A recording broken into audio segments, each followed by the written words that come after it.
Fala pessoal, beleza? Para quem não me conhece, meu nome é Eliel, eu sou engenheiro civil e vou trazer para vocês aqui hoje o que rolou no meu nono período de engenharia civil. Se você veio acompanhando aí os feedbacks desde o primeiro período, deve estar curioso para saber aí como é o nono período. A sensação de chegar ao nono período é maravilhosa, porque são 5 anos e você já passou por 4. E você já começa a se enxergar engenheiro, que daqui a 1 ano você vai se formar em engenharia civil, realizando um dos seus sonhos aí e que você batalhou tanto para chegar. E a sensação é melhor ainda, porque você sabe que o pior já passou, que você já passou pelas maiores dificuldades que a faculdade oferece. Nono e 10º período, comparado com o que você já passou, é super tranquilo, é só esperar a hora, porque tem muito trabalho, tem muita coisa a se estudar, tem.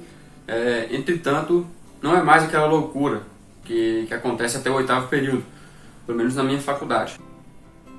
E os professores também, eles entendem que nono e 10º período não é período para você ficar fazendo filtro ainda de alunos, você ficar pegando pesado. O pessoal que chegou até o nono período, com certeza são os melhores, são os caras que vão se formar. Então não precisa de picuinha.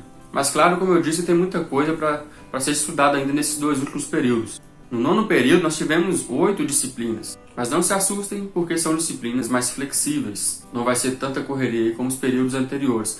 Quais foram essas disciplinas? Estruturas usuais em madeira, estruturas metálicas, drenagem urbana, orçamento e custos, administração da construção civil, concreto armado 2, estágio obrigatório 2 e TCC 1. Galera, chegou o TCC. Nesse vídeo eu não vou comentar nada a respeito do TCC, eu vou fazer um vídeo específico para falar de TCC para vocês, como é que foi o meu, como escolher um tema, quando escolher um tema, qual é a melhor forma de realizar o TCC. Será que é pegando um tema da NASA aí, um treino super complicado, ou uma coisa mais simples de que você faça bem feito? Vou fazer um vídeo para falar tudo a respeito de TCC para vocês, um vídeo específico aí. Mas resumindo, meu TCC 1 foi bem tranquilo. Tranquilo. Como são muitas disciplinas também no nono período, eu vou fazer esse vídeo também em 2 partes. Nesse vídeo eu vou falar de 3 disciplinas para vocês. Vou falar de estruturas metálicas, de drenagem urbana e de administração da construção civil. Por falar em estruturas metálicas, já vou adiantando, pessoal, é uma das melhores matérias de se estudar no curso de engenharia civil. É fantástico. E inclusive eu estou preparando uma série aí para fazer para vocês de videoaulas de estruturas metálicas. Então, se você acompanhar essa série, com certeza você vai terminá-la super capaz de fazer qualquer dimensionamento de estruturas metálicas. Olha aí se a notificação, se o sininho está ativado, se não tiver, já ativa aí, para quando eu começar essa série, você já está por dentro, vai receber a notificação e vai tornar o seu estudo aí com seus colegas na parte de estruturas metálicas muito mais fácil, beleza? Então vamos começar falando de estruturas metálicas. Para fazer o dimensionamento de uma estrutura metálica, a gente tem que fazer o mesmo trabalho que faz para concreto armado, para elementos estruturais de concreto armado. Você tem que analisar o esforço cortante, o momento fletor, o trabalho é o mesmo. Porém, quando se trata de estruturas metálicas, os cálculos são mais enxutos, porque as propriedades do aço, as características do aço são completamente diferentes das do concreto e são mais fáceis de trabalhar. As coisas, quando se trata de aço, são muito mais padronizadas, né? A gente tem várias tabelas, inclusive, de fabricantes com os perfis e suas determinadas características, o que facilita muito para os nossos cálculos. Então, o engenheiro deve conhecer bem a especificação dos tipos de aço, a denominação, né, as características, resistência de ruptura, resistência de escoamento, e ainda tem aquelas condições de segurança, né, que a gente viu lá em concreto, que são os estados limites, né? Estados limites últimos, estados limites de serviço.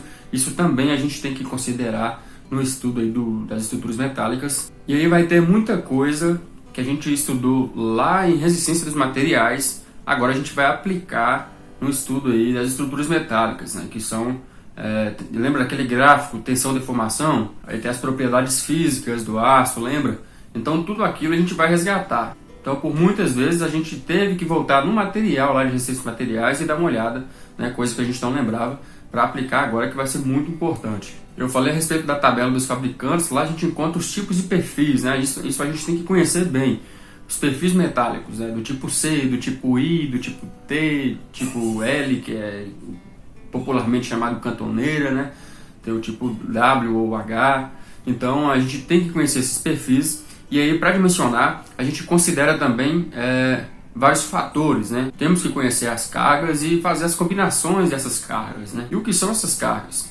Essas cargas se tratam de pessoas, de móveis, de o peso próprio da estrutura, a alvenaria, e aí tem o efeito também do vento, né? Os efeitos da temperatura, tudo isso a gente tem um cálculo para combiná-las para poder fazer o dimensionamento da maneira correta. Em estruturas metálicas, voltamos também a estudar treliças, as treliças aí novamente. Pessoal, vocês têm dificuldade em treliça? Porque treliça a gente vê muito em várias disciplinas diferentes na Faculdade de Engenharia Civil. E é uma coisa muito simples, é trabalhosa na verdade, mas treliça é uma coisa simples. Então, se você tiver dificuldade, deixe seu comentário aí. Cara, eu não sei nada de treliça, já tive uma disciplina que tinha treliça, mas a gente vê treliça em mecânica geral, a gente vê treliça em resistência de materiais, tem treliça em que mais? Análise estrutural, né? Teoria das estruturas, e estruturas metálicas também. Na disciplina de madeiras também vai ter treliça, embora de uma forma diferente, mas enfim, treliça é uma coisa constante na Faculdade de Engenharia Civil. Se você tem dificuldade, comente aí, que eu posso também fazer aí uma série. Na verdade, eu preciso de série, talvez uns 2 vídeos dê para explicar bem aí a respeito de treliças. Então, continuando, a gente vê treliça também em estruturas metálicas. E qual é o objetivo? A gente tem que dimensionar um elemento estrutural metálico para que ele não sofra flambagem, não sofra aquela a compressão ou flexão excessiva. E além disso, tem que ser o que, pessoal? Econômico, né? É para isso que nós estamos aí, beleza? Bom, não vou entrar em mais detalhes a respeito, aguardem a série que eu estou preparando para vocês de vídeo aula de estruturas metálicas. Em relação às notas, eu fui super bem também, foi uma matéria que eu gostei muito de estudar, a gente tinha prazer mesmo em estudar, é muito legal estudar estruturas metálicas. E tínhamos um professor que ajudava muito também, o cara era muito fera, além dele ser muito conhecedor, ele trabalha na área, tem uma empresa de estruturas metálicas, é um cara que explana bem os assuntos, um cara que explica de maneira muito clara, então isso contribuiu muito para que a gente saísse com um aprendizado muito bom nessa disciplina. Uma outra disciplina do 9º período foi drenagem urbana.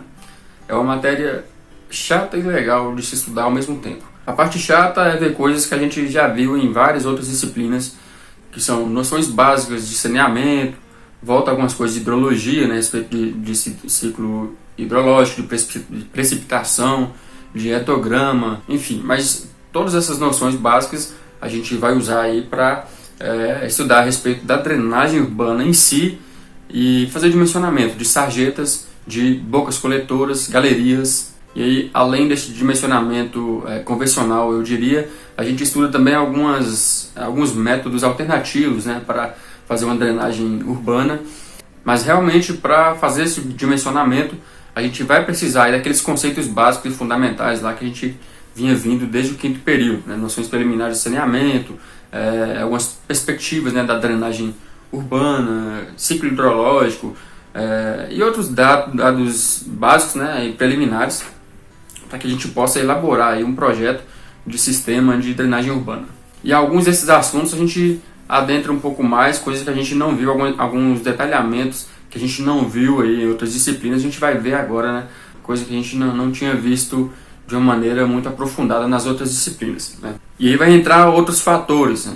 Tempo de concentração, alguns conceitos, algumas equações que a gente vai utilizar para fazer esse dimensionamento, período de retorno, coisa que a gente viu lá em hidrologia e vê agora de maneira mais detalhada, né? Envolve riscos, frequência, custos, enfim, vocês vão entender isso quando for estudar realmente os cálculos para a elaboração de um projeto de sistema de drenagem. Bom, não vale a pena eu ficar falando detalhes da matéria aqui, porque se você não viu ainda vai se tornar muito chato. Se as aulas às vezes são chatas, imagina eu falando aqui, só jogando para vocês os conceitos aqui, não vai rolar. Então eu quero falar só de maneira geral. E se você quiser um vídeo mais detalhado a respeito desse assunto, pode comentar aí e pedir, que eu vou direcionando o canal aí conforme vocês forem fazendo as solicitações, beleza? Eu só vou mostrar para vocês aqui, que eu acho interessante, alguns métodos alternativos, né? Porque às vezes você está na faculdade e você acha que o engenheiro só vai resolver a situação da drenagem urbana, né, pessoal? Inclusive nesse ano já tivemos, todo ano, né, na verdade, tivemos vários problemas a respeito de drenagem urbana aí, mas a cada ano aparece um lugar diferente, né? Esse ano foi BH, né, que sofreu muito aí com as chuvas, porque por causa da drenagem, né, pessoal? E às vezes você acha que o engenheiro ele tem que dimensionar só a galeria, as bocas coletoras de maneira correta, mas além disso a gente tem que preocupar com métodos alternativos, né, porque as cidades vão ficando cada vez maiores e vai se tornando cada vez mais difícil você fazer o dimensionamento correto de drenagem urbana. Então existem alguns métodos alternativos aí, a gente pode implementar aí nos locais planejados, né? E quais são esses métodos alternativos? Vou mostrar aqui para vocês. Esse aqui é uma bacia de infiltração. A água é conduzida para essa bacia aí, onde a água vai ser totalmente infiltrada, né? Aqui uma outra bacia aqui de infiltração na França. É um método bastante eficiente também. Temos as valas de armazenamento, né? Ou biovaletas no caso. Tem um conceito parecido com as bacias, né? Só que é em forma de vala. Aqui um telhado, é um teto, né, que armazena a água da chuva, né, com a vegetação. É algo bastante interessante também, já tem aplicado em vários lugares do mundo. Olha aqui de novo, o teto armazenador com um telhado de vegetação. E aqui um pavimento poroso, né, pessoal? Aqui diminui o trabalho das sarjetas, a água é infiltrada no próprio pavimento.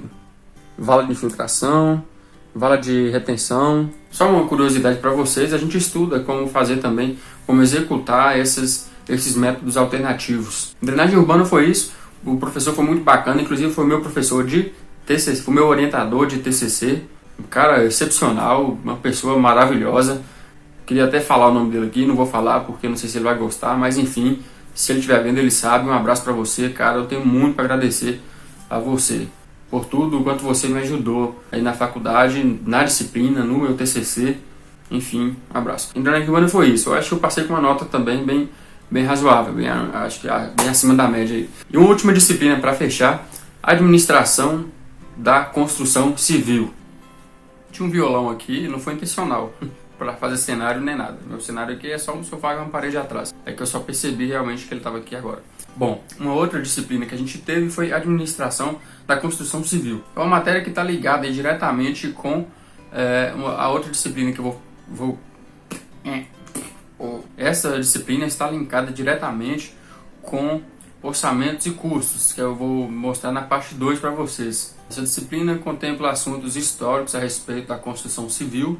Vemos também o panorama a respeito de gerenciamento da construção civil no Brasil.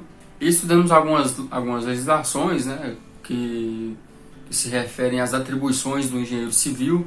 Estudamos licitações também, alguns conceitos de orçamento, coisa que a gente vai ver detalhadamente em orçamentos e custos, que é no mesmo período, são assuntos paralelos. E a gente teve um trabalhozinho interessante nessa disciplina, que foi montar uma empresa. A gente montou um grupo, criou uma empresa, e aí você tinha que fazer toda a documentação, toda a estrutura da empresa, inclusive até o textinho de visão, missão e valores. A respeito do professor dessa disciplina, eu prefiro não comentar. Bom, foi isso. A disciplina se trata a respeito de conceitos básicos de administração mesmo, aplicados à engenharia civil. Mas no próximo vídeo eu vou falar de disciplinas aí super interessantes, que são estruturas visuais de madeiras, orçamentos e custos e concreto armado 2. Lembrando que eu vou fazer um vídeo separado para falar de TCC com vocês. Beleza? Por enquanto é só. Se você assistiu até aqui, muito obrigado pela paciência. Não esqueça de deixar o like, de compartilhar com o pessoal da sua turma. Fiquem com Deus. Um abraço.